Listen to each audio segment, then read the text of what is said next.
Shalom Bapak Ibu, Saudara yang terkasih. Kembali saya bersyukur dapat menyapa Bapak Ibu dan Saudara sekalian dalam Ephrata Devotion hari ini. Apakah engkau khawatir hari ini?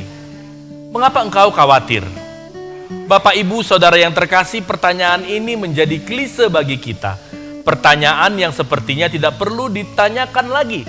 Cukup lihat saja apa yang sedang terjadi di sekitar kita sekarang ini. Khawatir hidup yang akan semakin sulit ini, khawatir gelombang pandemi yang semakin tinggi, khawatir kondisi bermasyarakat yang semakin penuh dengan kecurigaan, keegoisan, ketakutan, dan lain-lain. Jadi tidak perlu ditanya lagi. Kita sudah dapat tahu pasti siapa sih yang tidak khawatir sekarang ini. Yesus berkata dalam Matius 6 ayat 34 demikian firman-Nya.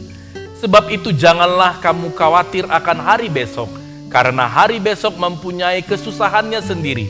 Kesusahan sehari cukuplah untuk sehari. Perkataan Yesus ini seakan Yesus hanya berkata idealnya saja. Idealnya Yesus saja. Bagi kita mas sekarang ini kesusahan sehari itu juga untuk kesusahan besok, kesusahan lusa, kesusahan seminggu, sebulan, setahun. Mana mungkin sih kita nggak khawatir saat ini? Tetapi Bapak Ibu membaca keseluruhan Matius pasal 6 ini, kita melihat bagaimana Yesus mengembangkan khotbahnya mengenai pengajaran kemunafikan dan kemudian tentang kekhawatiran. Kalau kita baca dari ayat 1 hingga ayat 18, Yesus berseru janganlah menjadi orang munafik. Maka tema dari bagian selanjutnya adalah janganlah kamu khawatir, tidak perlu merasa khawatir. Kalau kita renungkan bahagian ini, sebenarnya kita akan melihat adanya pertimbangan yang masuk akal dalam pengajaran Yesus ini. Dalam bahagian ini kita melihat di mana kemunafikan dan kekhawatiran itu bukanlah dua hal yang terpisah. Penyebab kedua hal ini sama, demikian pula pemulihannya. Mengapa orang khawatir? Ya, bagi sebagian orang dengan alasan khawatir itu, mereka kemudian menjadi munafik.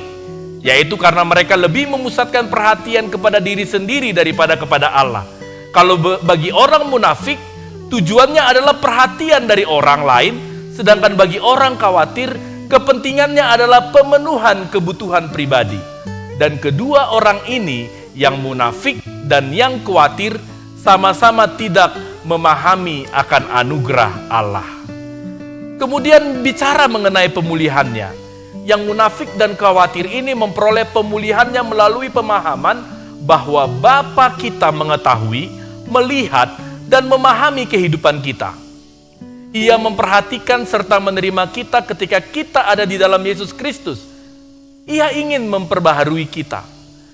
Sebagai pemulihan dari engkau yang khawatir adalah di mana engkau mempercayakan seluruh kebutuhan hidupmu kepada Bapa serta pemeliharaannya. Saudara yang terkasih, ajaran Yesus ini bukanlah suatu ajaran mengenai kuasa berpikir positif. Ketika dunia dalam ajarannya kepada kita agar jangan berpikiran negatif, selalu berpikiran positif agar kita jangan khawatir. Namun dalam pengajaran ini, di sini yang kita lihat sebagai pengkhawatir bukan semata-mata kita berpikir negatif akan hidup dan membuat kita khawatir, tapi persoalannya kita khawatir karena memandang hidup kita secara tidak teologis. Masalahnya bukan karena kita memiliki konsep diri yang jelek, melainkan karena tidak ada Allah di dalam seluruh pemikiran kita. Jadi ketika fokus hidupmu dikembalikan kepada Tuhan, engkau akan berhasil menaklukkan kekhawatiran yang selalu menghantuimu. Seperti perkataan Yesus di ayat 33 pasal 6 ini. Tetapi carilah dahulu kerajaan Allah dan kebenarannya, maka semuanya itu akan ditambahkan kepadamu. Fokuslah kepadanya. Biarlah Allah menguasai seluruh hati dan pikiranmu, maka engkau akan taklukkan kekhawatiranmu itu. Damai sejahtera Allah yang melampaui akal akan menguasai hati dan pikiranmu di dalam Kristus Tuhan.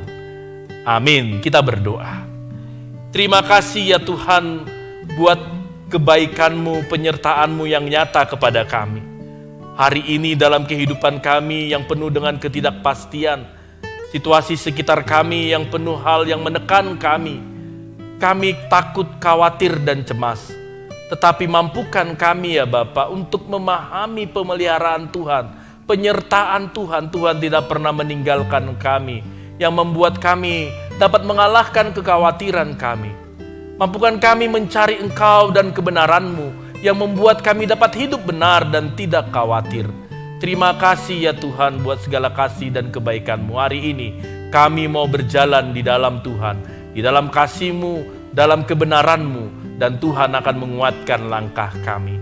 Terpuji termulia Engkau ya Tuhan kami. Dalam nama Yesus Kristus kami berdoa. Haleluya. Amin. Shalom Bapak Ibu Saudara-saudari yang terkasih. Mari tetap berjalan dalam kebenaran Tuhan. Tetap jaga kesehatan. Tuhan memberkati, menyertai dan menolong kita. Amin.